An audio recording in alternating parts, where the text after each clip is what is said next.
வாழ்க வையகம், வாழ்க வையகம், வாழ்க வளமுடன். குரு வாழ்க, குருவே துணை. நான் இதில் 22 வருஷமாக இருக்கிறேன். மனவளக்கலை இதில் திருவள்ளூர் தான் எங்களோட ஊர். இங்கே மகரிஷியோட தத்துவங்கள்லாம் ரொம்ப நல்லா எங்களுக்கு பிடிச்சிருந்தது. அதோட ஒரு தனி மனிதரை எப்படியெல்லாம் நம்ம மாற்றிட்டு அவங்களோட மனசை அமைதிப்படுத்துறதுக்கு உண்டான இதுவை நல்லா கற்றுக்கிட்டோம். இதனால மாணவர்களுக்கு போய் சேர்றப்போ அவர்களோட முன்னேற்றம் நல்லா இருக்கும்.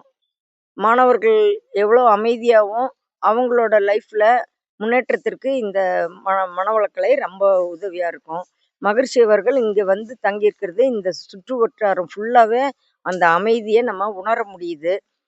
ஒரு 40 கிலோமீட்டர் அளவுக்கு சுற்று வட்டாரத்தில் எல்லாருமே ஒரு அமைதியாக, ஒரு விலங்குகள்லேருந்து பறவைகள்லேருந்து எல்லாமே ஒரு அமைதியாக இருக்கக்கூடிய சூழ்நிலையில் இருக்குது. அவரோட ஆற்றல் இதில் ஃபுல்லாக நிறைஞ்சு இருக்குது. நம்ம இங்கே வந்தோம்னாலே நம்மளோட மனமாற்றம் நல்லபடியாக தெரியும். இது மூலிமா நம்ம தனி மனித அமைதி, குடும்ப அமைதி, உலக அமைதின்னு மகரிஷி சொன்னது நல்லாவே நடக்கும். கட்டாயம் இந்த உலக அமைதி நடந்தே தீரும். வாழ்க வளமுடன். வாழ்க வையகம், வாழ்க வையகம், வாழ்க வளமுடன். ஆழியாறு திருக்கோயிலில் இருந்து சகோதரருடைய அனுபவத்துக்கு வாழ்த்துக்கள். நன்றி.